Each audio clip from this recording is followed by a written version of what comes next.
The Jaguar XJ220 was the fastest production car in the world, and its own customers sued to avoid buying it. 7 cars that promised the world and delivered a repair bill. What happens when a car company writes a check with its marketing department that its engineering department has absolutely no way of cashing? Today we're counting down 7 machines that were sold on a dream. A revolutionary engine, a 200-mile-an-hour top speed, a dashboard from the future, and then arrived in showrooms as something far, far sadder. Stick around, because number 1 was the fastest car in the world when it launched, and its own customers sued to get out of buying it. Let's start at number 7 with the Chevrolet Vega. In 1971, General Motors told America it had solved the small car. The Vega was going to be the import killer, developed with the full weight of GM's corporate engineering rather than a single division. GM President Ed Cole staked a significant part of his reputation on it, and the headline was the engine. A 2.3-liter aluminium-block, 4-cylinder, 140 cubic inches, with a silicon aluminium alloy bore surface and no iron cylinder liners at all. Etch the bore, expose the silicon, run the pistons straight on it. No liners meant less weight and less cost, and on paper, it was genuinely clever. Motor Trend gave it Car of the Year. Then people started driving them. The engine ran hot. Cooling capacity was marginal. The head gaskets let go, and once an overheated Vega warped its head, the alloy bores took the punishment too. Owners reported cars burning through a quart of oil every few hundred miles, and there are plenty of stories of engines needing serious work before 60,000 miles. And while the engine was busy failing, the bodywork was busy dissolving. The front fenders, in particular, rusted with real enthusiasm, badly enough that GM eventually extended corrosion coverage on them. Chevrolet sold roughly 2 million of these things across the 1970s, which means an entire generation of American buyers were personally taught that domestic small cars were rubbish.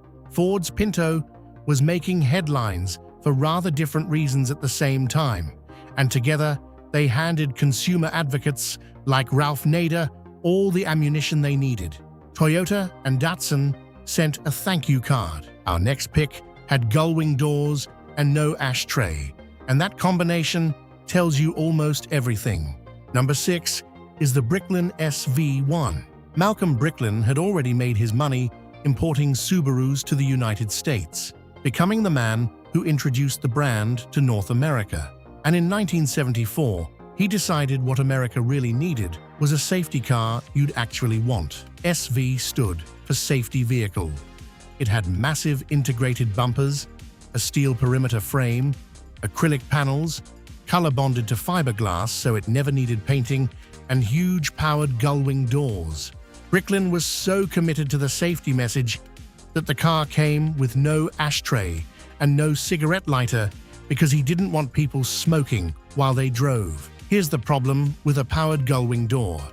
Each one reportedly weighed around 90 pounds, and the electric mechanism took several seconds to lift it. If the electrics died, and they did, you were sitting inside a very orange fiberglass box. Owners talked about carrying tools to release them manually. The car was built in New Brunswick, Canada, funded heavily by the provincial government, and the first cars used AMC's 360 cubic inch V8 with around 220 horsepower, later swapped to a Ford 351. But the SV1 weighed roughly 3,500 pounds, and the quality control was, being generous, inconsistent.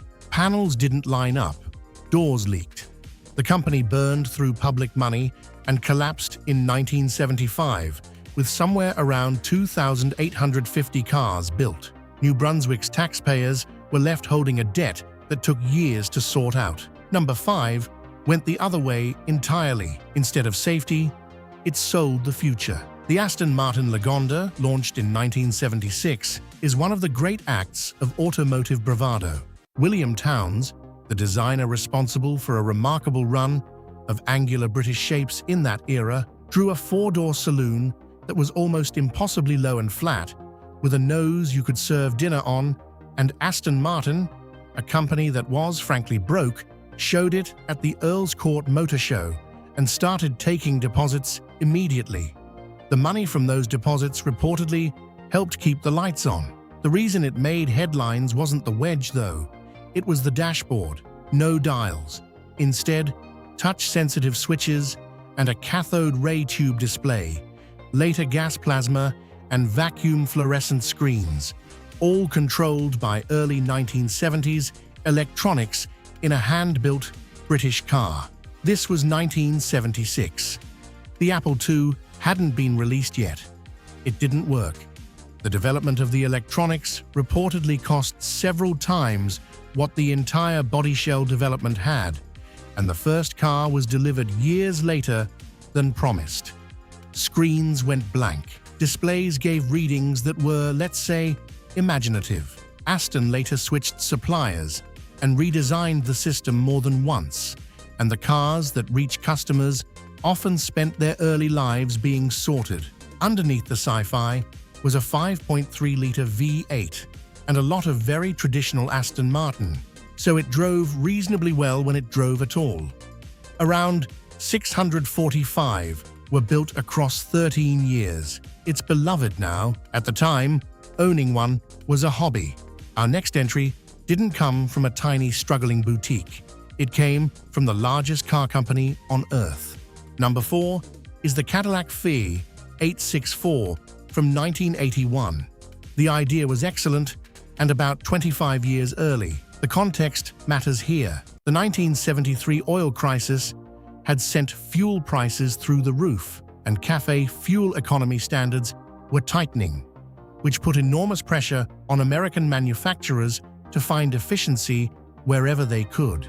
Cadillac took its 6.0-liter V8, badged the L62, and fitted a system that could shut down 2 or 4 cylinders under light load using solenoids on the rocker arms. Cruise on the motorway and you'd be running as a V6 or a V4, then get all 8 back when you put your foot down. Cadillac called it modulated displacement, fitted it as standard across almost the entire 1981 range, and advertised it heavily. The mechanical side actually worked. The computer didn't. The onboard processor simply wasn't fast enough to manage the transitions cleanly, and the result was hesitation, surging, stalling at junctions, and a general sense that the car was arguing with itself. Cadillac issued updates. Dealers, in enormous numbers, just disconnected the system entirely, which is a remarkable thing for a manufacturer's own service network to be doing to its flagship technology. It was dropped from the passenger car range after a single model year, though it soldiered on in the commercial chassis and limousines for a while. Cadillac then followed it up with the HT4100 V8 and the Cimarron, which is a run of decisions that took a very long time to live down. Cylinder deactivation, of course, is now standard across the industry. Everyone just needed to wait for the computers to catch up. Halfway there, the next 3 all promised supercar performance, and one of them almost delivered. Number 3 is the Vector W8. Gerald Viget spent the best part of 2 decades telling the world that America was going to build a supercar to humiliate Ferrari, and he was extremely good at telling that story. The Vector was aerospace this and aerospace that, honeycomb aluminium-bonded structure, thousands of rivets, a cockpit with aircraft-style switchgear, and a display that wouldn't look out of place in a fighter jet. Viget claimed a top speed north of 200 miles an hour and quoted 625 horsepower from a twin-turbocharged 6.0-liter V8. That V8, it should be said, was Chevrolet-derived, and the gearbox was a heavily modified 3-speed General Motors automatic. A 3-speed automatic in a car that cost around $455,000 in the early 90s. The most famous story attached to it involves Andre Agassi, who bought one and, according to widely repeated accounts, had it catch fire. Reports at the time said exhaust heat was involved and returned it. Vector denied plenty of the criticism, and to be fair, the handful of people who've driven a W8 hard say it was genuinely brutally quick in a straight line. But somewhere around 17 production cars were built between 1990 and 1993 before the company was taken over by its Indonesian investors, who promptly threw the whole thing out and replaced it with a Lamborghini V8-12. Vega lost control of the company that carried his life's work.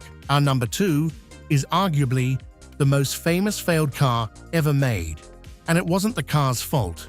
Well, not entirely. Number 2, the DeLorean DMC-12.